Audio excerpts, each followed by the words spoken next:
Good morning, everyone. Uh, Good morning. Welcome to our webinar today. It's good to have so many of you already waiting for us. We're going to give a couple of minutes to see to give some margin for everyone to join, and we'll be started right away. Let me make sure we have everything under control. So just to give a bit of an overview, this is the Mhm. first of a series of three webinars that we will be doing. The second and the third one will be in May and April. At the end of the presentation, you can subscribe to the next webinar. And basically, the idea or why we did these three webinars is basically to, give you the latest news on any related topics to the regulation, to the self-declaration responsibility, and so on. I think that most of you know either Carlos or I. We are part of the business development team, and we're really happy to be joining you today for this webinar. Mhm. Yeah, we have a great attendance, which is always a pleasure. And yeah, as I said, we're going to give like a couple of minutes to make sure if someone shows up like 2 3 minutes late, they don't catch us already too deep into the content. But yeah, it's we're really glad to be here. And yeah, as Eduardo said, it's this is the first the first in a series of three webinars that there's been quite a big demand. We made some webinars late last year. They were quite successful. I must say, like people was very happy. They found them very useful, and they've been asking this first months of the year if we were gonna organize something to go a bit deeper. Now that we have more information, now that we have certain dates, so Mhm. we couldn't listen to you people and organize this webinar. Mhm. So, yeah, I think well, and if someone joins in, I guess they'll catch us started. Let's move on with it. Welcome once again to you all to our webinar, the first one in a series of three. I'm Carlos Prayón from the Business Development Department in Iberia in Fiscaly. My colleague Eduardo is also with us today. So let's give you a brief overview of what we're going to cover today on this very on this webinar. First of all, we're going to cover like a bit of the context and the deadlines. There's been news about the deadlines, the key concepts that you should know about these regulations that are soon coming into place. Then we're going to cover the compliance requirements for different companies. When we say different, we mean on one side we're talking about software vendors and developers, on the other side contributors. And then considerations and adaptations checklist for software developers. We'll move deeper into that in further webinars, but today we'll give a pretty comprehensive overview.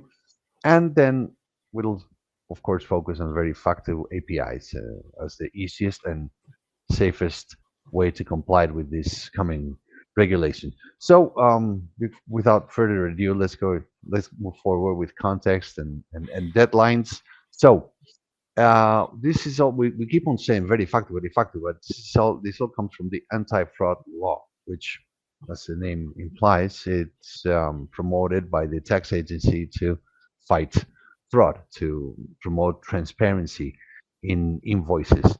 And where does it apply? This is quite bizarre. Spain is different. In Spain, we have five different tax agencies, no less. So the Basque Country has their own agencies. Navarra has its own agency. So it applies in the rest. I mean, all of Spain, but Basque Country and Navarra. And who is affected? Well, every taxpayer that is not currently in the SII, which means taxpayers that are currently under 6 million yearly revenue. Uh, just those over 6 million will comply with a different system, which is the SII, to which we'll go in later on in this very presentation. And the timeline. This I'll try to be as clear as I can because there's been a lot of confusion around dates in here. So let me put you in context. late December, well, in December 2023, the royal decree was published with most of the information on this Verifactu system, and it stated the deadline. It said that the deadline for everyone was July 1st this year. And this has been official until only a few weeks ago, and all of us were considering that those dates. But it also said that they would publish a ministerial order very soon, and that ministerial order will start a period of 9 months, which is what software vendors and tax agencies had to have everything prepared and everything adapted to the Verifactu regulations. The problem is that that ministerial order took way longer than expected to be published, and it was only published on late October last year. This created a paradox, an impossibility, because the 9 month period that it opened, I mean, it stated that the tax agency and the software vendors had to have everything set in place by July 29th, but still the date of July 1st was standing. So, I mean, it was crazy. We got so many phone calls asking us, but the tax agency told us, and that's the information we've been given, that it wouldn't, that that date would be changed. But it wasn't officially changed until last week. Last week on Tuesday, the Ministry Council announced a new royal decree where it stated that the deadlines will be January 1st for companies and July 1st, 2026 for self-employed individuals. So the calendar is as it is. July 29th, software vendors and tax agencies must have everything in place and all the systems adapted. Companies will have to start complying with Verifactu no later than January 1st, 2026, and self-employed individuals 6 months later, no later than July 1st, 2026. And I don't know if I made a mess or made it clear, but it's kind of hard. And then if it was not messy enough, then we have like the Verifactu and non-Verifactu system, which also confuses people. Eduardo, maybe you can shed some light over this for us. Thank you. Yeah, but just to try to brief what Carlos said, the deadline that we have to have in mind is the 29th of July. Okay, that's the deadline where our software has to be compliant, and then we have those two dates, 1st of January 2026 and 1st of July 2026, depending on the legal formation of your customer. They would have to comply first or later, but yeah, let's have that deadline, that 29th of July 2025 in mind. So basically there are two modalities of complying with the regulation. One is called Verifactu, the other one is called non-Verifactu. Basically in the Verifactu mode, there's real-time sending of the files or of the invoices to the tax authority. And then on the non-Verifactu mode, it's basically an electronic signature and storage of the files, but no transmission, to the tax authorities. In both ways, or in both systems, the QR code has to be generated, which is what your customer and the end customer, so the customer of your customer, are really going to see, the typical invoice or receipt with the QR code. And then it is also advisable to securely archive those files in case that the tax agency asks for them.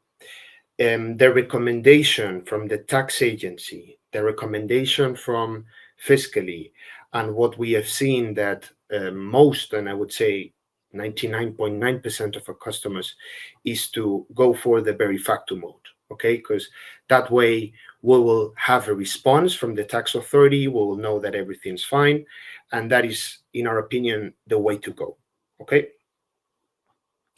So now we're gonna talk about the different compliance requirements. This law, and compared to European laws, puts a lot of pressure on the software, on the billing software or the software vendor.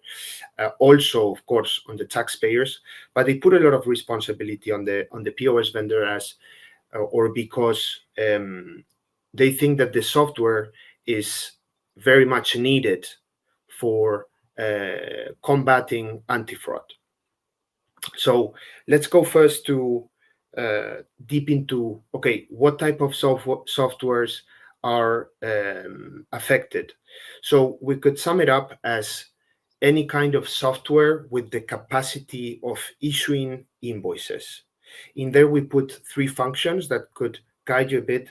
So admitting the input of billing information, storing billing information, processing billing information. But basically, we could sum it up like that. If your software allows your customer to issue an invoice, it has to comply. And also, it's important to mention that this regulation affects all type of activities or industries. So, for example, PMSs have to comply. Um, Only invoicing or very specific invoicing softwares have to comply. Point of sale software have to comply. ERP systems with the billing functionality have to comply. So again, if your software has a billing functionality, it has to comply with this regulation. So what's important, and this information is more for those of you that have different pieces of software interconnected, is that the piece of software that issues the invoices, is the one that has to comply, that has to do the self-declaration, compliant to Verifactu, and so on. And as we have said previously, the penalties are shared between the taxpayers and the POS companies. The law puts, again, responsibility on both entities. And Carlos, if you want, tell us a bit about the penalties for both parties.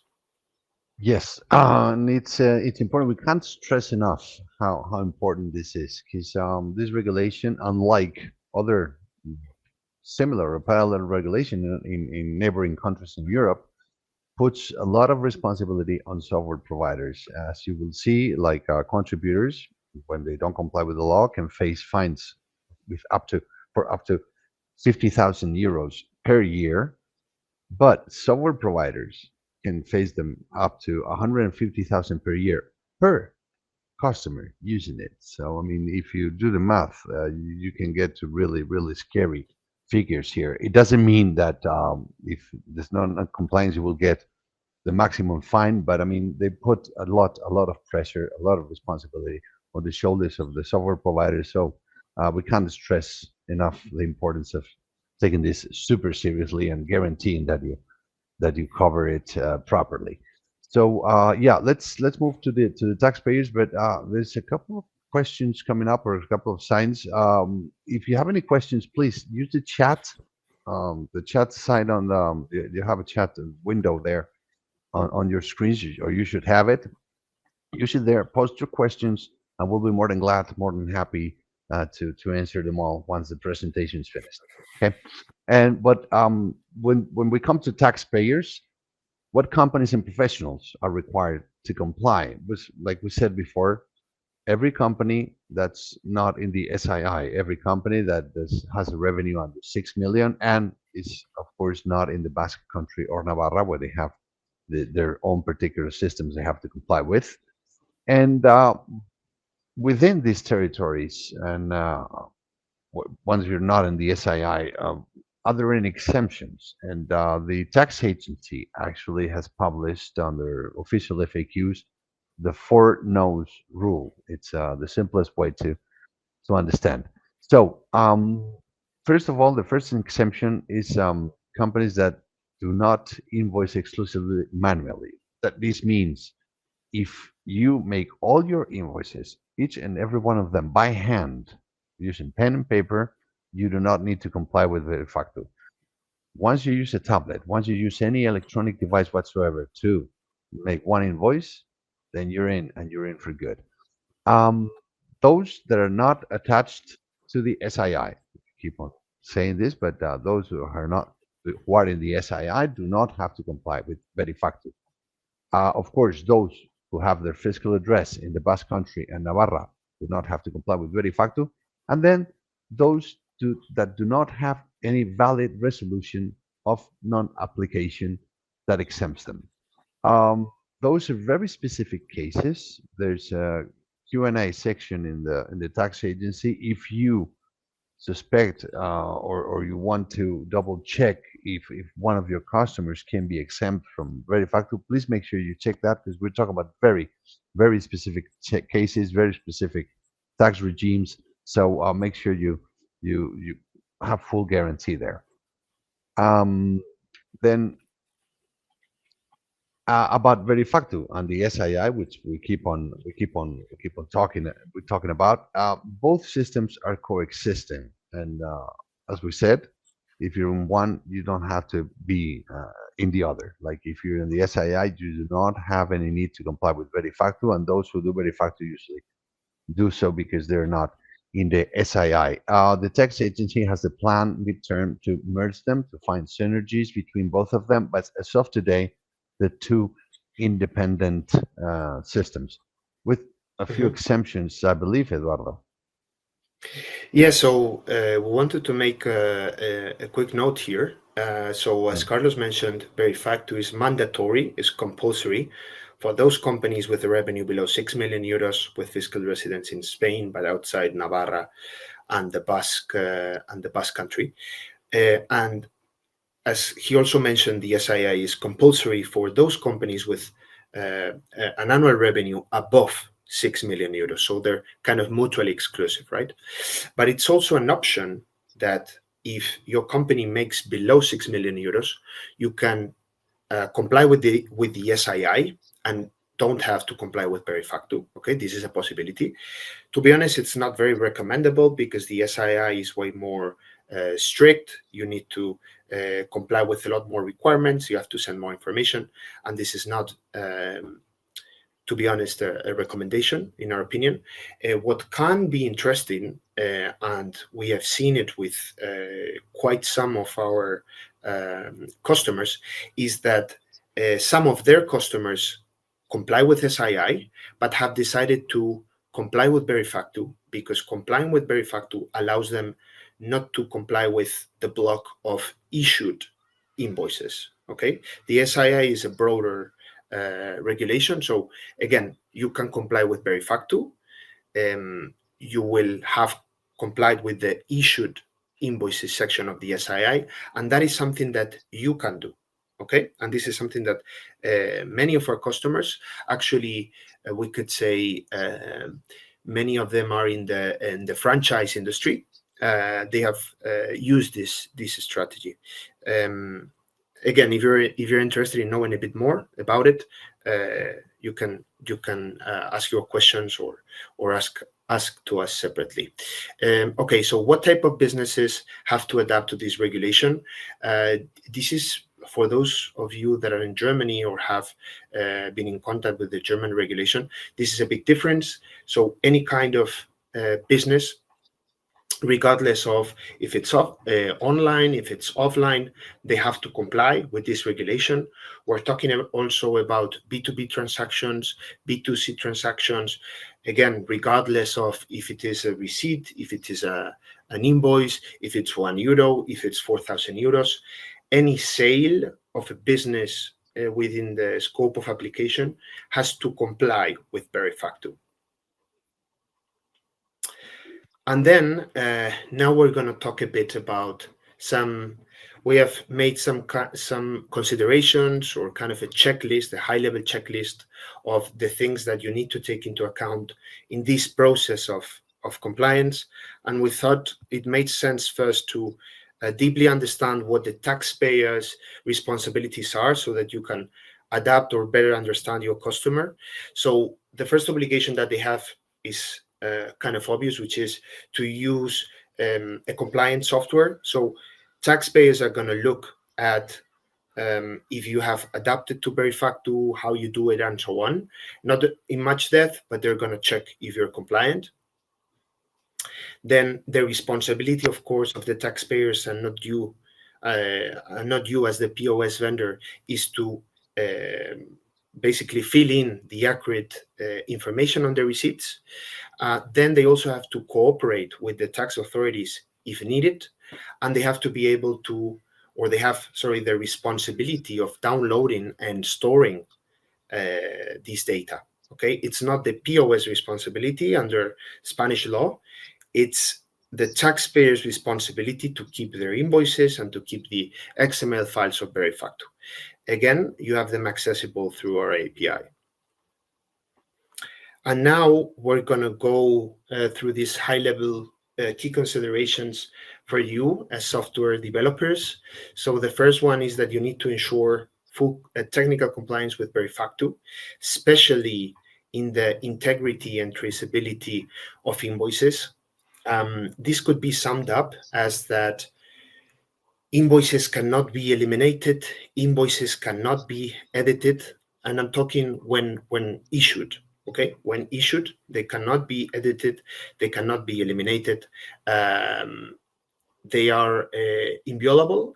I'm not sure if that word exists in English, but yeah, basically they cannot be touched. And if possible, we should try to make it traceable, or we should have somewhere in the invoice from what device this invoice was generated or what user did it. In here, it will depend on your architecture and the data that you can get. But our recommendation is that you try to trace back the issuer of the invoice. Okay, but of course there may be technical issues on this topic.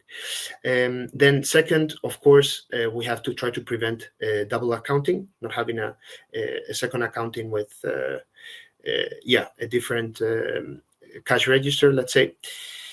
Then third one, we have to be able for them to export their billing data. Okay, again, we make it available for you. There's an endpoint on our site so that you can export this data, and you just have to integrate it, and they will be able to do it just clicking a button. Of course, the tax data has to be accessible to the taxpayer. This is kind of connected to the exporting functionality. And of course, you have to display the taxpayer information correctly. You have to make sure that that tax information is correct. And if they have several entities below the holding entity, you have to display them or show them.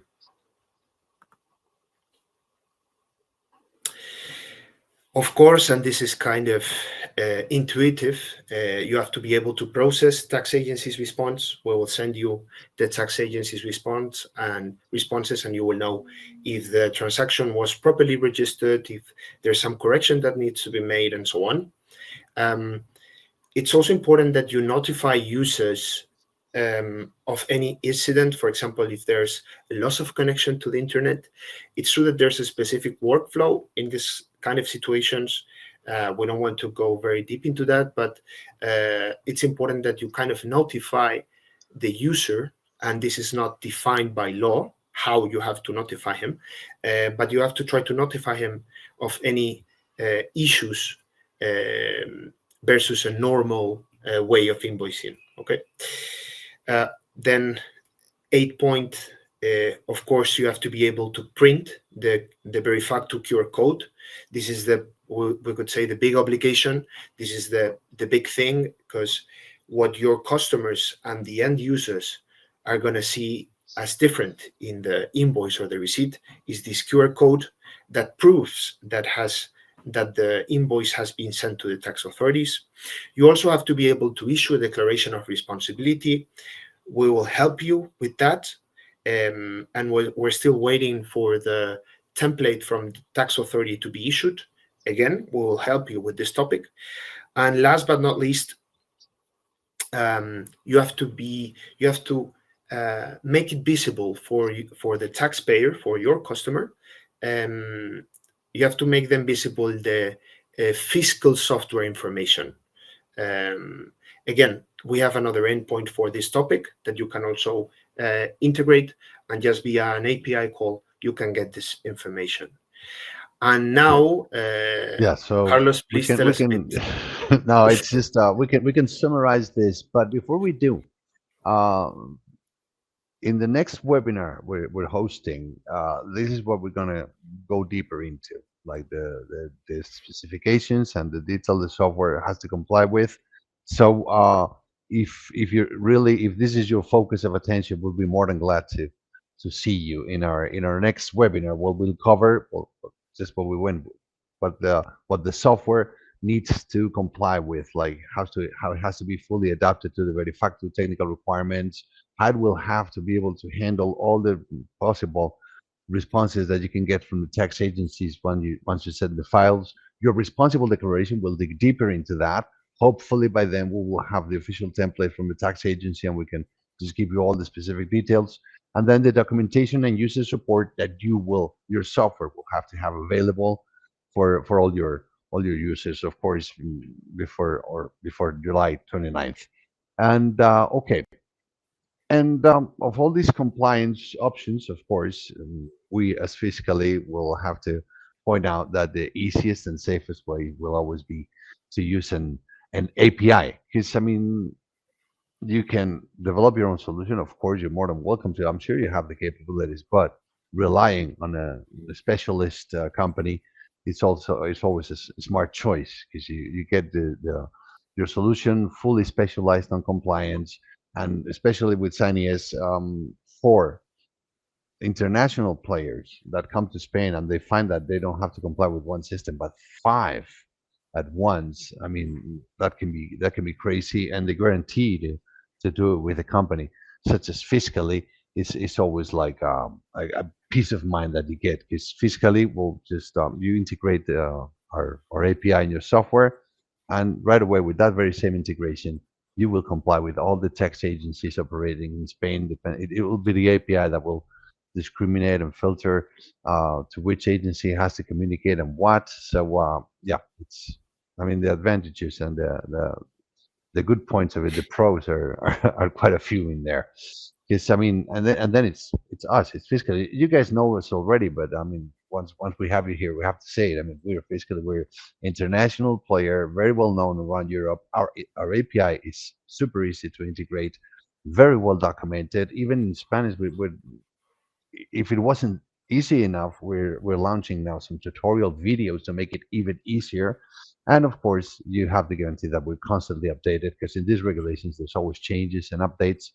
And with us, you're always updated. And well, maybe for the technical features, Eduardo could go a bit deeper than myself on that. Yes, thank you, Carlos.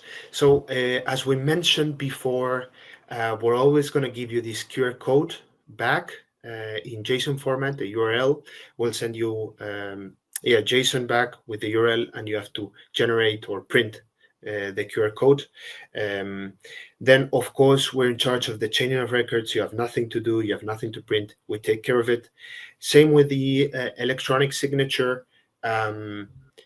We are tax collaborators, and that means that we are able to send your customers invoices, signing them with our electronic signature, so you don't have to take care of collecting electronic devices from your customers. So this is a great value proposition for you. Then we always try to avoid rejected files. We have a specific endpoint for this, like a pre-validation endpoint, and this is very useful for our customers to again to diminish at most the rejected files from the tax authorities. Of course, as it is intuitive, we take care of the submission to the tax authorities, and we also give you the possibility to export and archive the invoicing data. Benefits of fiscally, I think we kind of talked about them, but basically, you're transferring most of the responsibility to us, and we're taking care of it. The API in our solution is always updated to the changes, so you have nothing to take care of, and it's free of charge, of course. We have a fantastic support team to help you in anything you need, if there are any errors from the tax authorities and so on. As Carlos mentioned, the documentation of the API, it's very well documented. It's simple. We feel it's a really easy to integrate product. And again, we give you that safety, which is important for these fiscal matters. we have this certification, the ISO 27001, ISO 9001. So we believe we're a strong partner and a reliable partner for these matters. And then about fiscally, again, I think that you guys already know us, but yeah, we're basically we develop fiscal software solutions for the European market. We work with more than 650k POSs, so we manage tens of millions of transactions daily, and our goal is to make fiscal compliance easy for everyone. As Carlos introduced in the intro, we're going to host the second webinar in May. It's going to be about strategies to comply and certified solutions. We hope that we can share with you the template from the tax authorities for the self-declaration. That is something that you have to do. But as we've mentioned in our meetings, in our webinars, and so on, we're going to accompany you through that process. Okay, so hopefully we'll be able to share something regarding this. And then, if I'm not mistaken, Cami, um, the attendants already have Yeah. the poll there to answer Yeah, some questions for us. yeah. Now we reached the Q&A part. There's been some questions, so I'm pretty sure you're expecting this. But before, we would love it if you could answer us some questions that would be really helpful for us in order, to when we create these contents, to make sure we're giving you what you guys need, what you guys demand. So this just very few questions. I think it's like two or three. If you could answer, it takes just a matter of 20 seconds, and it'll be very helpful for us. And then while you do so, we can start taking a look at the questions that you've been sharing with us. So let me see what we have here. Okay, at the beginning, oh yeah, there. Oh, yeah. There's quite a few questions about how we will prove or how we'll be certified that the software is compliant by July 29th. Okay. In this case, in this anti-fraud law, there's no. We said it before. There's not a certificating agency. There's not any official body that will give provide the certificates. They go for an auto certification, which is the responsible declaration Eduardo was telling you about just a few seconds ago. It's us who have to make this responsible declaration stating that is how, as far as we know, we're complying with everything stated in the law, and we have to use some official sort of template that's about to be released, and we have to have it available for both the customers and any inspection whatsoever that may Mhm. come. And that's the only requirement. There's not an official body that will sanction if your software is compliant or not. It's up to Yeah. us in this case, or up to the software developer. Yeah, and apart from that, and it's again kind of intuitive, uh, you have to have the integration done. You have to be able to send an invoice in the production environment by that time. Um, so yeah, it's kind of intuitive, but it's worth mentioning. So those two things: responsibility of declaration and being able to send an invoice to the tax authorities. What's important is that from the 29th of July, although it's not mandatory, your customers can ask you to start complying with Verifactu, okay? Because for whatever reason, for best practices, because they want to test it out. So there are different reasons. Another question, Carlos, from Nicolina. Can Hmm. taxpayers and POS software providers arrange via contract that one of them will be 100% responsible for the non-compliance with the requirements? Here, Nicolina, it depends. It depends.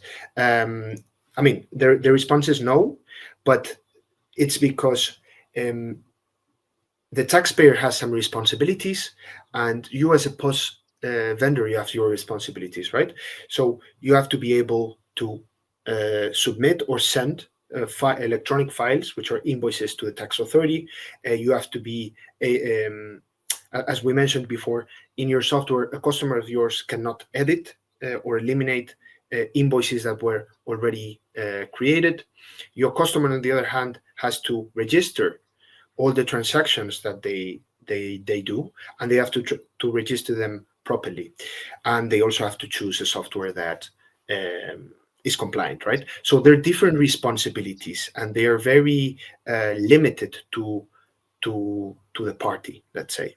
Yeah, to make it super simple. Okay, if the contributor commits fraud, he's responsible for committing fraud.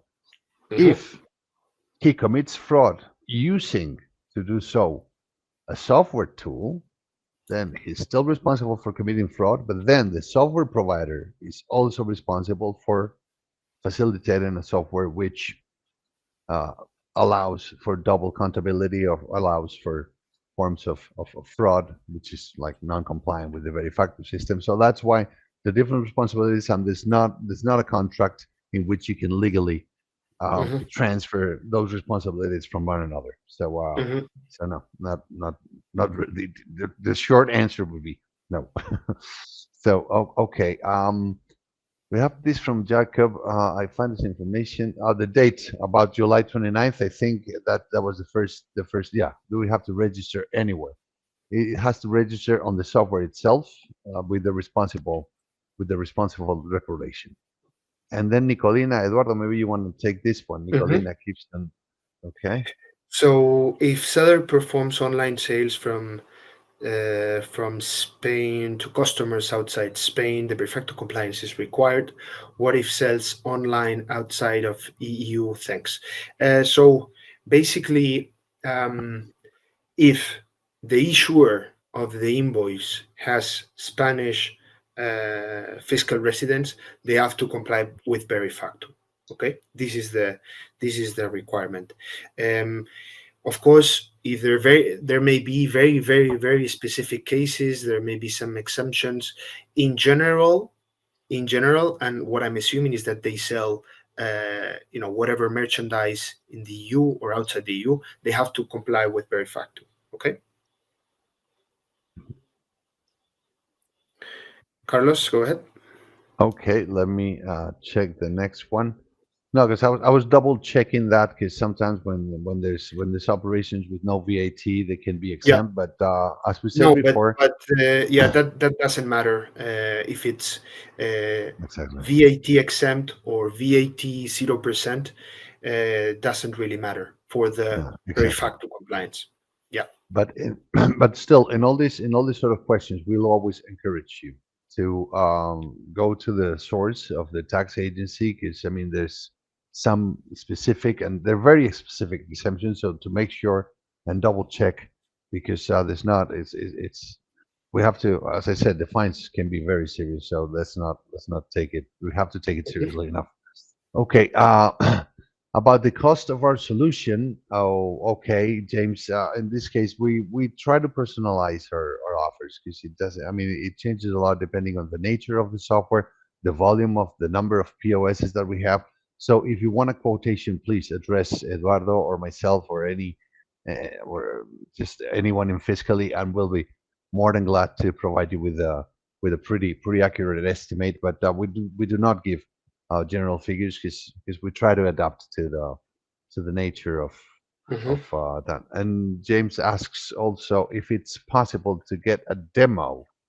Well, Eduardo, maybe you Uh, can be more. yes, yes.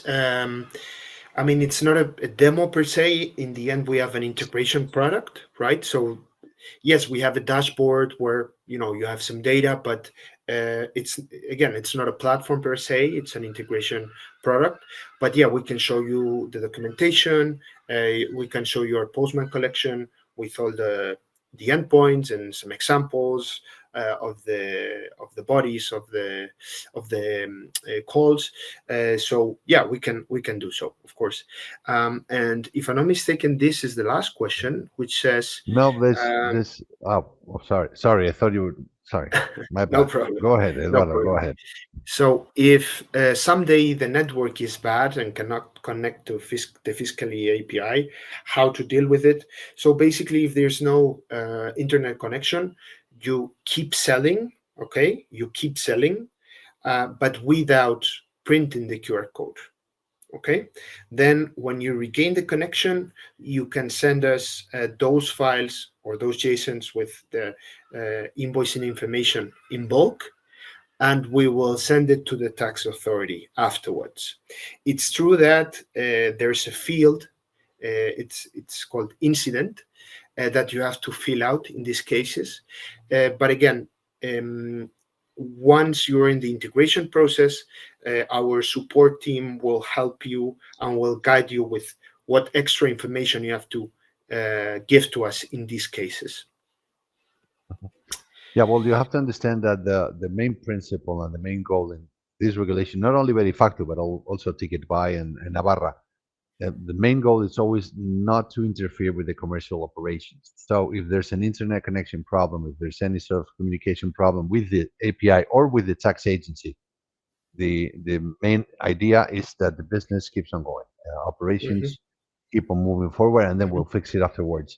If you go, if we talk about fiscal in particular, when you go with the integration on the documentation, you will see those scenarios and how each and every one of those are handled. And there's, of course, there's endpoints and responses and actions to be automated in each and every one of those mhm. cases.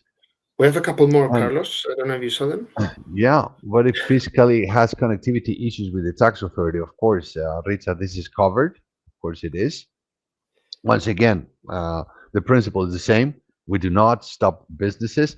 In this case, it's for the software provider is transparent. I mean, fiscally will take care of it. You can keep on sending your invoices or your calls. We'll make a list, and once the communication is restored from the tax agency, we'll just send the whole. Mhm, We will send them all with all the warnings that we need and all the notifications that mhm. we need. That's fully automated. You will see it if you go through the documentation and the integration. You will see how all those cases are covered. And maybe Eduardo, you would like to answer to Martin. That's or Martin. Yes, thank you. If a software is not certified by the 29th of July, can the end user continue to use it up to the 31st of December 2025? So technically, the end user has mm, the mandatoriness has the mandatoriness of complying by the 1st of January 2026, right? So technically, the end user could continue to use it. Um, but to be honest, there's no need to overcomplicate ourselves. If you have customers in Spain, if you have operations in Spain, if Spain is kind of a relevant country for your business, I would just certify it by the 29th, and that's it, and make it easy. But Yeah, but technically, if you someone, could.